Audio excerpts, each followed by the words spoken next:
우리 각자의 자리에서 함께 인사하시겠습니다. 한 주간 평안하셨습니까?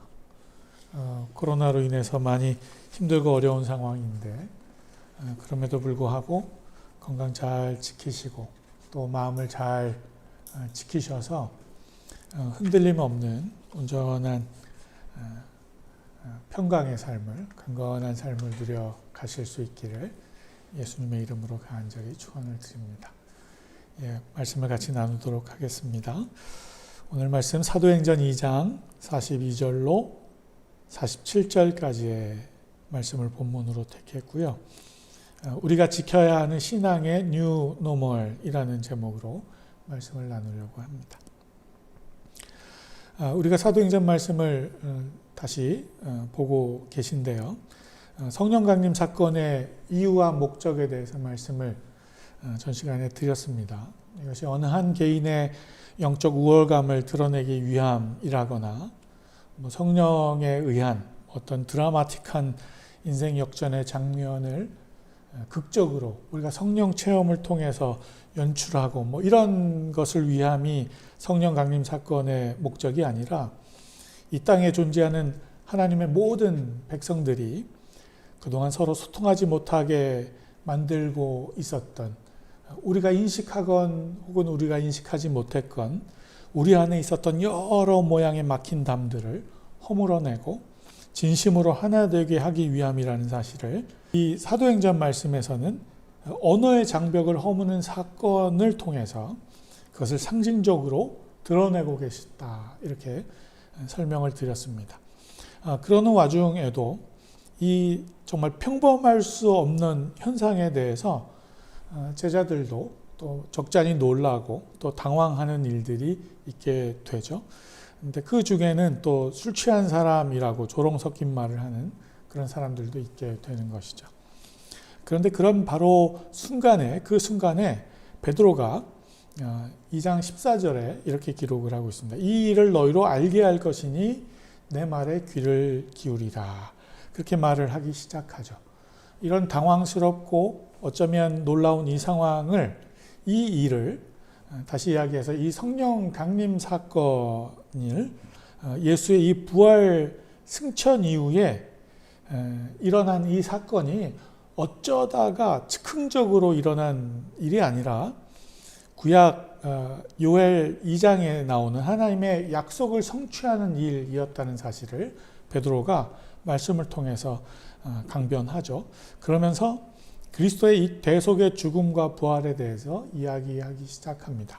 우리 함께 같이 설교 안에 있는 말씀 읽어보도록 하겠습니다. 사도행전 2장 23절 24절입니다. 그가 하나님께서 정하신 뜻과 미리 아신 대로 내준 바 되었거늘 너희가 법 없는 자들의 손을 빌려 못 박아 죽였으나 하나님께서 그를 사망의 고통에서 풀어 살리셨으니 이는 그가 사망에 매여 있을 수 없었음이라. 예수 그리스도께서 십자가에 못 박혀 죽으셨으나 그는 사망에 매여 있을 수 없는 분이셨기 때문에 하나님께서 그를 사망의 고통에서 풀어 살리셨다라고 말씀하는 겁니다. 그런데 그러면 그렇게 죽음과 또 부활을 이루어내신 그분이 누구냐 하는 것이죠. 우리 눈앞에서 죽임을 당하시고 다시 살아나신 그분이 도대체 누구시냐 하는 겁니다. 과연 그분이 어떤 분이시길래 그런 남들은 경험하지 못한 삶의 여정들을 살아가시고 또 그 일을 통해서 세상 사람들을, 저와 여러분을 이토록 주목시키시냐는 거죠. 이를 너희로 알게 할 것이다 라고 말하고 있는 겁니다. 그래서 36절에 보시면 한 번 더 두드려 못을 박듯이 확인하는 일이 기록이 되어 있습니다. 그게 뭔가 한번 보세요. 36절 말씀 함께 읽어보시죠. 그런즉 이스라엘 온 집은 확실히 알지니 너희가 십자가에 못 박은 이 예수를 하나님이 주와 그리스도가 되게 하셨느니라 하니라. 이 말씀을 우리가 조금 생각을 해봐야 되는데요. 확실히 알게 하겠다고 하는 일이 있습니다. 그게 뭐냐면 너희가 십자가에 못 박은 이 예수를 하나님이 주와 그리스도가 되게 하셨다 하는 거예요. 주어가 구별되어서 언급되고 있는 걸 보게 됩니다. 무슨 말이냐 하면 누가 가해자고 누가 죄의 주체이고 누가 이 죄의 문제를 해결하고 있는 분이냐라는 사실을 아주 구체적으로 설명하고 있는 겁니다. 성령 강림의 결과 각 나라의 언어로 소통하는 일이 일어나게 되는데 이 일을 통해서 확실히 알게 하신 일이 무엇이냐 하면 그런 어떤 기적적인 사건이 핵심이 아니라 모두가 한 언어로 통하게 됐다. 이 기적이 목적이 아니라 이 통하게 된 이 사건을 통해서 하나님이 그리스도를 통해서 드러나게 하시고자 하셨던 일이 무엇이냐 하면 그건 다름이 아니라 예수 그리스도를 못 박은 것은 우리라는 것. 그 예수를 우리 삶의 주인으로 또 그리스도로 나타나게 하신 분은 하나님이시라는 사실, 이 일을 알리려 하셨다는 거예요. 온 이스라엘은 이걸 확실히 알아야 한다라고 이야기하고 있다는 겁니다. 그래서 우리가 예수를 죽인 죄인이라는 사실을 인정하고 우리 스스로 이 죄인이라는 사실에 대해서 시인하는 일. 우리가 처음 성령의 임재를 통해서 주께 나올 때 우리가 죄를 고백하게 되잖아요. 이게 바로 이런 이유이기 때문입니다. 깨달음이 있게 되는 겁니다. 성령의 임재를 통해서 우리가 그 전에 알지 못했던, 그 전에는 내가 인식하지 못했던 내가 하나님 앞에 죄인이라는 사실을 고백하게 되는 거예요. 그리고 우리가 여전히 죄인임에도 불구하고 하나님께서 그분을, 예수 그리스도를 우리 삶의 주인으로 또 말씀하신 바 그리스도가 되게 하셨다는 겁니다. 이게 이 일이라는 거예요. 성령 강림의 목적이라는 겁니다. 그래서 이게 다른 것이 아니라 복음 그 자체인 것이죠. 우리 37절 말씀을 이어서 보시면 그들이 이 말을 듣고, 방금 설명드린 이 이야기를 듣고 마음에 찔려 베드로와 다른 사도들에게 물어 이르되 형제들아 우리가 어찌할꼬 하거늘. 네, 성령 강림 사건을 통해서 내가 죄인이라는 사실, 예수를 못 박은 자가 나 자신이구나라는 사실, 그리고 그럼에도 불구하고 예수가 우리 삶의 주인으로 그리스도로 나타나게 되셨다라는 이 사실을 우리가 듣게 되었을 때, 알게 되었을 때 제자들의 반응은 마음이 찔렸다는 겁니다. 이 말을 듣고 마음에 찔려. 이 마음에 찔렸다라는 단어를, 언어를 살펴보니까 카타누조마이라는 단어를 쓰고 있는데 영어 성경으로는 어떻게 번역이 되어 있는 구절이냐면 They were pierced to the heart. 조금 어려운 단어가 하나 들어갔는데 그게 중간에 이제 pierced라는 거예요. 근데 이 단어가 우리가 늘 아는 단어입니다. 피어싱이라는 말 많이 들어보셨죠? 이렇게 뭐 요즘 젊은 친구들 피어싱 한다고 그러잖아요. 이렇게 뭐 여자분들은 배꼽에도 하는 분들 많이 계시던데, 이렇게 귀에도 많이 하고 뭐 이렇게 눈썹 위에도 하고 뭐 코에도 하고 뭐 이렇게 하는 분들을 보게 됩니다. 피어싱 한다고 그러는 거예요. 근데 그게 무슨 단어냐면 무언가를 뚫고 지나간다라는 뜻이에요. 관통하다라는 뜻입니다. 언어성경 설명한 사전을 보니까 emotionally pierced through 이렇게 되어 있어요. 그러니까 특별히 오늘 이 성경에 나와 있는 마음에 찔려라는 이 카타노소마이라는 이 단어는 감정적으로 관통하고 지나가는 어떤 것, 뭐 이런 의미라는 거죠. 그러니까 우리가 이 단어를 그냥 마음에 찔렸다라는 단어가 그냥 이크 하고 그냥 우리의 양심이 찔렸다, 뭐 송곳에 찔리듯이 뭐 마음이 찔렸다, 뭐 이 정도의 의미가 아니라는 겁니다. 단순히 그냥 그렇구나 뭐 이렇게 지식적으로 머리에서 동의하고 넘어가는 그런 이해 정도의 수준이 아니라 우리가 그 복음을 듣게 되었을 때 마음이 관통하는 깨우침, 그저 찔림이 아니라 마음이 관통하고 들어가는 그런 찔림, 깨우침, 이런 것이 있게 되었다는 거예요. 대못과 죽창이 예수의 손과 발을 관통하고 옆구리가 찌르는 그런 고통을 예수께서 느끼셨듯이 그 느낌이, 그 아픔이 우리에게 느껴지는 것, 그런 설명이라는 겁니다. 그래서 이런 깨우침을 제자들이 갖게 되었을 때 이어지는 문장이 뭡니까? 그러면 이제 우리가 무엇을 어떻게 해야만 합니까?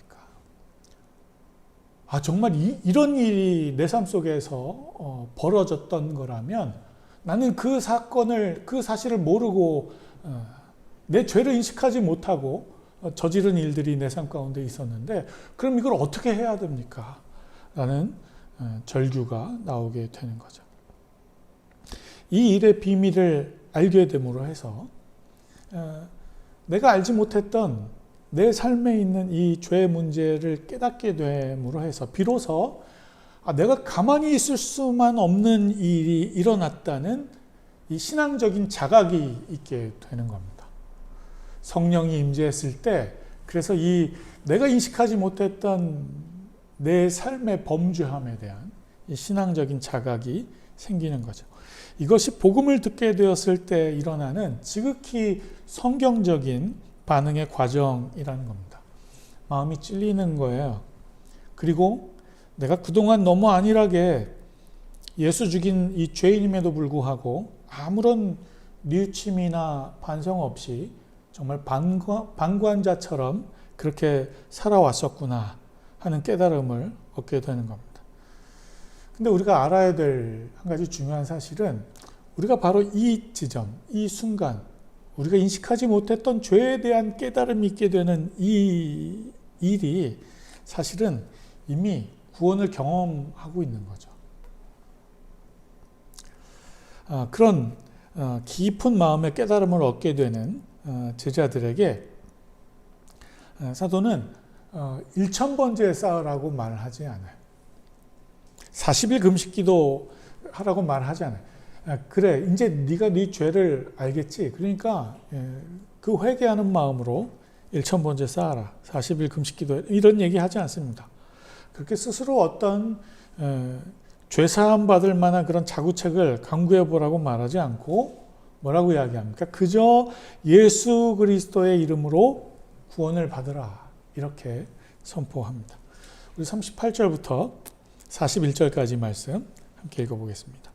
베드로가 이르되 너희가 회개하여 각각 예수 그리스도의 이름으로 세례를 받고 죄사함을 받으라.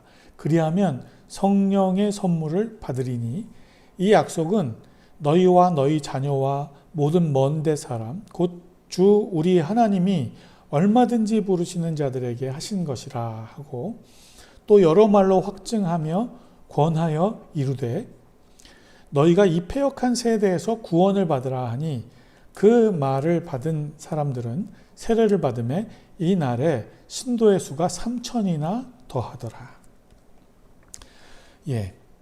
여기서 우리가 중요하게 보아야 하는 부분은 그 말을 듣고 세례를 받으니 신도수가 3000명이나 되었더라.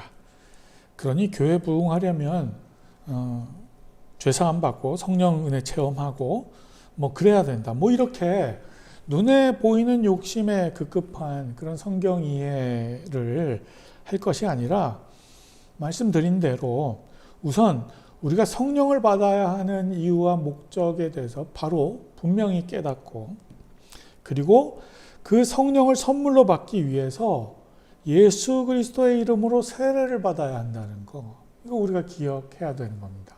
그래서 사실은 지난 부활절 때 우리가 함께 모이지 못했습니다만 우리 최희재 성도님, 우리 교회에서는 아직 세례 받지 않으신 분은 최희재 성도님이신 것 같아요. 그래서 처음에 등록하시면서 이렇게 이야기 나눌 때 부활절쯤에 같이 세례 받으시는 것으로 이렇게 이야기를 함께 잠정적으로 이렇게 했었는데 꼭 세례를 받으실 수 있도록 준비하도록 하겠습니다. 근데 이게 중요한 거예요. 이게 그냥 단순한 예식이 아니라 성경에서 이 일을 통해서 하나님의 사람으로 거듭나게 되는 과정이라고 말씀하고 계시기 때문입니다. 그리고 이 성령 주심의 약속에 대해서도 또 언급하죠. 이게 뭐 대상의 구분이 없다고 말씀하는 거예요. 보시면 우리 주 하나님이 얼마든지 부르시는 자들에게 하신 것이라는 거예요. 이 약속은 성령을 통해서 거듭나게 하시는 이 약속은 우리 주 하나님이 얼마든지 부르시는 자들에게 하신 것. 구분이 없다는 것입니다. 우리가 그 선을 정하면 안 된다고 말씀하시는 겁니다. 그래서 여러 말로 확증하면서 권했다는 거예요. 이게 무슨 말입니까? 여러 번 반복해서 계속 확인시켰다는 거예요. 한 번 말씀하시지 않고 계속 강조하셨다는 겁니다. 그만큼 강조하신 이유가 있지 않겠습니까? 그리고 계속 확인시킨 이유가 있지 않겠습니까? 뭘 확인시켰다고 말씀하시는 겁니까? 너희가 이 패역한 세대에서 구원을 받으라 하는 이 이야기입니다. 당시의 상황을 한번 다시 복기를 해보세요. 베드로를 통해서 주님이 성령의 세례를 입게 하실 때 당시의 그 상황을 패역한 세대라고 지칭하셨다는 겁니다. 그러니까 이 패역한 세대라는 것이 어떤 세대를 가리키는 것이냐 우리가 생각해 봐야 되는 거죠. 그러니까 서로 하나 되지 못하고 화합하지 못하던 그 상황을 말씀하시는 겁니다. 그냥 뭐 단순하게 우리가 생각하기에 뭐 죄짓고 뭐 이런 일들, 일상적인 그런 일들을 패역하다라고 말하고 있는 것이 아니라 성령의 임재를 통해서 변화시킨 사건을 우리가 이해할 때 베드로를 통해서 말하고 있는 이 패역한 세대는 서로 화합하지 못하고 하나 되지 못하는 그냥 독불장군처럼 나 자신만 혼자 성공하고 만사형통하면 된다 하는 이런 이기적인 삶을 살아가는 이 세대, 이런 개인주의적인 이 세대를 가리키는 것이죠. 그렇다면 그런 이 패역한 세대로부터 구원을 받는다는 것, 이 패역한 세대에서 구원을 받는다는 건 과연 어떤 겁니까? 그건 예수 그리스도를 통해서 뭐 거듭남 이런 이야기로만 이해할 것이 아니라 편협하고 이기적인 사고 속에서 갇혀있는 당시에 그저 자기 자신만 알고 남과 소통하지 못하는 그 사고에서 벗어나는 것을 의미하는 겁니다. 이 패역한 세대에서 구원을 받으라 말씀하는 겁니다. 구원이 그냥 단순히 오래 사는 어떤 영생 뭐 이런 것이 아니라는 겁니다. 요즘 뉴노멀이라는 말 자주 듣게 되는데요. 바로 우리 삶 속에서 이 성령의 임재를 통해서 이와 같은 새로운 삶의 기준이 세워지는 것을 말하는 것입니다. 그래서 이 메시지에서 마음의 찔림으로 반응한 당시의 성도들이 어떻게 변하게 됩니까? 어떤 새로운 삶의 기준들을 세워가게 됩니까? 그것이 바로 오늘 본문의 말씀입니다. 42절로 47절까지입니다. 다시 한번 읽어보겠습니다. 그들이 사도의 가르침을 받아 서로 교제하고 떡을 떼며 오로지 기도하기를 힘쓰니라. 사람마다 두려워하는데 사도들로 말미암아 기사와 표적이 많이 나타나니 믿는 사람이 다 함께 있어 모든 물건을 서로 통용하고 또 재산과 소유를 팔아 각 사람의 필요를 따라 나눠주며 날마다 마음을 같이하여 성전에 모이기를 힘쓰고 집에서 떡을 떼며 기쁨과 순전한 마음으로 음식을 먹고 하나님을 찬미하며 또 온 백성에게 칭송을 받으니 주께서 구원받는 사람을 날마다 더하게 하시니라. 아멘. 그러니 이 말씀은 우리가 너무 잘 아는 말씀이잖아요. 그런데 우리가 이 말씀을 그동안 어떤 고정관념 속에서 우리가 어떤 인식하고 있는 뭐 그런 고정관념이 있었다는 거죠. 그게 뭐냐면 초대교회의 모습이라는 거예요. 너무 아름다운 초대교회 모습. 그래서 뭐 초대교회 모습을 회복하자 이 얘기를 우리가 줄창하게 되는 것인데 그냥 단순히 요 장면만을 떼고 우리가 그렇게 이해할 것이 아니라 바로 이 교회됨의 모습은 성령 강림의 그 사건, 그 성령 강림 결과 복음을 깨닫고 받아들인 그 자들이 마땅히 누리고 실천해야 되는 삶이 무엇인지를 드러내고 있는 장면이라는 거예요. 제자들이 복음을 이해하고 자신의 죄인됨을 인식하고 나의 삶의 그리스도요 주인된 그 예수 그리스도를 향해서 성령 체험을 통해서 그분을 고백하게 될 때 마음의 찔림을 경험하면서 그럼 나는 어떻게 살아야 됩니까? 하고 질문하게 되고 나서 그 깨달음을 통해서 보여지기 시작한 삶의 결과라는 겁니다. 곳간에 담을 허물고 소통하기 시작했다는 겁니다. 서로 통용하기 시작했다는 거예요. 함께 사용하기 시작했다는 겁니다. 담이 허물어진 거예요. 이게 그냥 일회성으로만 일어났던 일이 아니라 날마다 마음을 같이 했다고 성경이 기록하고 있는 겁니다. 성령의 임재를 통한 우리가 배운 바대로 첫 번째 결과는 언어의 장벽이 허물어지는 사건이었습니다. 이 일을 통해서 온 백성이 하나됨을 경험하기 시작합니다. 그리고 이제 더 구체적으로 나아가서 모든 것들을 함께 통용하고 그저 듣고 이해하는 정도가 아니라 그것이 삶으로 함께 나누어지는 그런 교회의 모습을 경험하기 시작했다는 거예요. 자연스러운 성령의 임재와 그 사건을 통한 참다운 이웃사랑의 모습이 구체적으로 드러나고 있었다는 겁니다. 그래서 이 사건은 성령 강림을 통해서 우리가 어떻게 살아가야 하는지를 보여주는 좋은 샘플로 그렇게 제시되고 있는 겁니다. 우리가 이 가치를 추구하고 살아가야 되는 겁니다. 이게 그냥 과거에 있었던 초대교회의 어떤 우리가 흠모하고 회복해야 되는 모습으로 이해할 것이 아니라 마땅히 우리의 삶 안에서 우리가 성령의 은혜를 경험하고 살아가는 자라면 우리 안에 마음의 찔림이 있어서 우리가 어떻게 살아가야 됩니까? 하는 질문이 쏟아지고 그것이 자연스러운 순서라는 것이죠. 그리고 마땅히 우리의 삶 가운데서 보여지고 나타나야 되는 이해라는 겁니다. 이 성경의 문맥과 흐름을 우리가 이해하실 수 있기를 바라는 겁니다.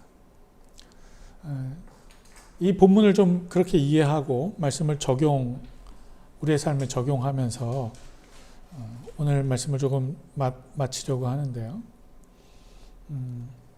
팬데믹이라는 이야기 듣죠. 전염병의 세계적인 대유행을 팬데믹 현상 이렇게 이야기하는데 이 팬데믹 현상에 따른 팬데믹 효과가 또 자연스럽게 있기 마련입니다. 일종의 반작용 같은 거죠. 그래서 1300년대 우리가 잘 아는 패스트, 흑사병, 이 일을 통해서 전 유럽의 4분의 1 정도 되는 사람들이 사망하게 되죠. 숫자로는 6천만 명 정도 그런 사망자가 나왔다고 그렇게 알려지고 있는데 또 1918년도에는 스페인 독감, 요즘 이야기 많이 들으실 수 있는 기회가 있는 것 같은데 이 스페인 독감을 통해서 당시에도 5천만 명 이상의 사망자가 많게는 1억 명까지도 말하시는 분들이 있더라고요. 그런 또 일들이 있게 되고 1968년에는 홍콩 독감으로 인해서 100만 명 정도, 또 2009년에 신종플루, 또 이제 지금 우리가 경험하는 코로나19 이런 일들이 있게 되었습니다. 근데 이런 팬데믹 현상과 이런 아픔들이 있게 될 때 나타나는 효과는 반작용은 뭐냐 하면 첫 번째는 사람에 대한 가치가 상승한다는 거예요. 우리 각 사람에 대한. 왜냐하면 많은 사람들이 죽게 되니까 그 사람들이 감당하고 있었던 삶의 어떤 역할들이 있지 않겠습니까? 근데 그 역할들이 다 빈 공간이 생기는 거죠. 그러니 사람이 귀해지는 거죠. 세계 대전 같은 경우도 마찬가지인데 젊은이들이 많이 죽고 일할 수 있는 그 인력들이 많이 사라지니까 사람이 귀해지는 겁니다. 그래서 그런 결과 나타나는 효과가 그 여성들에 대한 어떤 권익과 그 여성 인권이 신장되는 그런 결과들도 나타나게 되기도 하는데, 사람이 부족하니까 임금도 상승하고 뭐 이런 일들이 일어나게 된다는 거예요. 그리고 이런 질병들에 관한 문제이기 때문에 치료 어떤 기술이나 의학이 발달하게 되는 결과들도 나타나게 되는 거죠. 이거 뭐 긍정적인 효과이고 결과입니다. 그런데 반면에 부정적인 결과들이 드러나기도 하는데, 그게 뭐냐면 국경이 폐쇄되는 거예요. 우리가 요즘도 잘 보시면 알겠지만 항공 노선들이 다 뭐 결항되는 거죠. 나라와 나라 간의 이동이 어려워지는 겁니다. 뭐 최근에 뉴스에도 보니까 미국에서 뭐 아시아인들 배척하고 뭐 이런 인종차별, 레이시즘이라고 이야기하는 뭐 이런 일들이 많이 나타나는 것도 사실이죠. 장벽이 쌓이는 겁니다. 서로를 경계하기 시작하는 겁니다. 이민법이 강화되는 겁니다. 뭐 자유롭게 왕래하고 또 함께 섞여 살아갈 수도 있었는데 이젠 그런 것들을 조금 더 강화시키는 거죠. 뭐 이런 것들, 그런 뿐만이 아니라 보호무역 정책도 펼치게 되는 거죠. 자국의 이익을 주목하기 시작하는 그런 일들을 하게 되는 겁니다. 이게 팬데믹 효과라고 보는 거죠. 저는 코로나19 상황을 경험하면서 그 한복판에 서 있는 우리가 고민해야 하는 것이 바로 이 지점이라고 생각을 합니다. 우리가 우리의 죄를 고백하고 예수를 그리스도로 시인하고 세례를 받음으로 죄사함을 받았다면, 그리고 그 이후에 성령의 임재를 선물로 경험하면서 우리가 구원의 삶을 살아가고 있는 그리스도인들이라면, 우리가 이 시대를 살아가면서 우리가 지켜야 하는 신앙의 뉴 노멀, 새로운 신앙의 기준이 필요하다는 것이죠. 그건 다른 것이 아니라 우리 오늘 본문에서도 나오지만 너희가 이 패역한 세대에서 구원을 받으라. 성령의 임재를 통해서 선포되어지는 첫 번째 요청은 이 패역한 세대에서 구원을 받으라는 겁니다. 그래서 말씀드린 거예요. 우리가 인식해야 되는 패역한 세대라는 어떤 세대냐는 겁니다. 우리가 인식해야 되는 성경이 말하는 구원이라는 것은 과연 어떤 것이냐는 겁니다.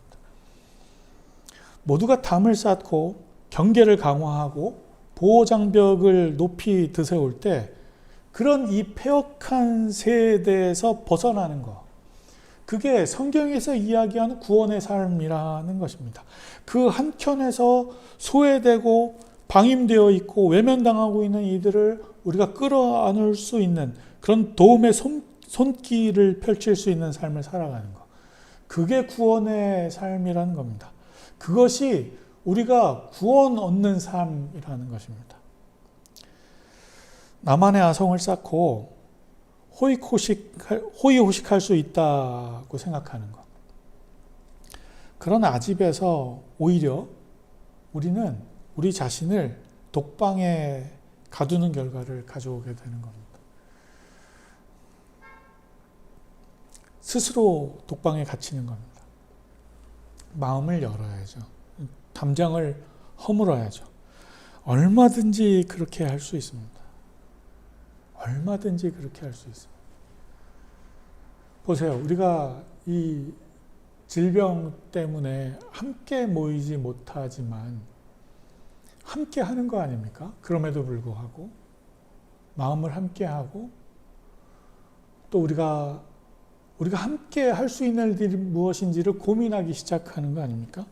우리가 뭐 손으로 만지고 바로 옆에서 숨소리를 들을 수는 없더라도 이렇게 연락 주시는 분들이 계세요. 이 힘들고 어려운 상황 속에서 혹시 정말 힘들고 어려운 우리 지체가 있지 않습니까? 좀 그런 분들 있으면 같이 공유하고 같이 도울 방법 찾자고. 제가 그런 이야기 함께 이렇게 전해주실 때 얼마나 감사한지 몰라요. 그게 우리가 고민해야 되는 우리 삶의 뉴 노멀이라는 것입니다. 예를 몇 개 들어보면 고립된 북한, 지금 북한 코로나 환자 없다 이렇게 이야기하는데 그렇겠어요. 어느 나라가 지금 그런 나라가 있겠어요. 근데 그런 고립된 북한에 실제적으로 도움을 주려면 삐라 뿌리면서 페트병에 쌀은 좀 넣어서 $1 이렇게 집어넣어서 생색낼 게 아니라, 그렇게 자존심 건드릴 것이 아니라 정말 돕고 싶은 거라면 금강산 관광 재개하고 개성공단 다시 열고 이런 어떤 구체적이고 실제적인 방법들을 모색해야 되는 거 아니겠습니까? 이렇게 거창하게 거시적으로 이야기하지 않고 그냥 우리 주변의 삶을 보더라도 우리가 우리 주변에 소외된 이웃의 모습을 보면서 마음에 찔림이 있냐는 것입니다. 복음을 깨닫고 우리가 느끼는 정말 우리의 마음을 꿰뚫고 지나가는 그 말씀의 그 강력한 그 임재가 소외된 우리 이웃들을 바라보면서 우리 안에 그런 찔림이 있냐는 것입니다. 제가 주중에 우리 옆에 효성동의 효성중앙감리교회 목사님께서 사진을 한 장 보내주시고 이렇게 문자를 하나 보내주셨는데 보니까 뭐냐 하면 우리 교회 예배당 밖에서 보시면 저쪽 벽에 어느새 하나님보다 더 커져버린 우리의 꿈을 내려놓으며 이렇게 플랜카드 크게 붙여놨잖아요. 그걸 누가 지나가다가 찍은 거예요. 사진으로 찍고 그게 이제 그 효성중앙감리교회 교인인데 찍고 지나가다 이거 보고 마음이 굉장히 찔렸다는 거예요. 내가 정말 어느 순간 나만 욕심내고 하나님의 뜻과 멀어져 있는 삶을 살아가고 있구나라는 걸 그거 보고 깨달았다는 거예요. 그래서 그 사진을 찍어서 올렸는데 이제 그 목사님이 이제 이 더 작은 교회가 저가 목회하는 교회인지를 아니까 저한테 보내주신 거예요. 그래서 되게 반갑기도 하고 그러면서 한편으로는 우리는 사실 늘 보는 문구이고 플랜카드니까 그러려니 하고 지나가는 면이 없지 않아 있지 않습니까? 근데 그게 찔림으로 다가오는 거죠. 만성적으로 그렇게 내재되어 있지 않고 민감하게 깨달아지는 분들이 계신 거죠. 사랑하는 성도 여러분, 너희가 이 패역한 세대에서 구원을 받으라. 이 말씀이 내게 하시는 말씀이구나 라고 느껴지셔야 됩니다. 그냥 성경 속에 있는 이야기가 아니라 너희가 이 패역한 세대에서 구원을 받으라 라는 이 말씀이 바로 나 자신에게 하시는 하나님의 말씀이구나 라는 것을 깨달을 수 있어야 됩니다. 이 말씀이 마음에 찔림이 있어야 되는 겁니다. 지나가다가 이렇게 말씀을 볼 때 우리의 삶을 다시 한번 되돌아볼 수 있듯이 이 말씀이 그런 우리를 다시 새롭게 거듭나게 하는 말씀으로 보여지셔야 됩니다. 주께서 우리를 다시 복음 앞에서 민감하게 반응하는 그런 성도들이 다 될 수 있도록 그렇게 이끌어 가셔야 되는 겁니다. 우리가 그런 사람들이 되어야 하는 겁니다. 이후 우리의 삶 속에서 복음으로 우리가 다시 새로운 삶의 기준을 세우는 그런 일들이 그래서 드러날 수 있어야 되는 겁니다. 믿는 사람들이 서로 통용하고 서로 함께 연대하고 각각의 필요를 따라서 서로 물건을 공유하고 나누는 이 일들이 모두가 함께 기뻐하고 함께 감사하는 이런 일들이 이런 이웃사랑의 마음이, 이런 이웃사랑의 이 구원이 우리 가운데에서 온전히 주의 백성된 우리의 삶 가운데에서 누려질 수 있어야 되는 겁니다. 그런 아름다운 교회의 모습을 이루어 가실 수 있는 그런 저와 여러분들이 다 되실 수 있기를 예수 그리스도의 이름으로 간절히 축원드립니다.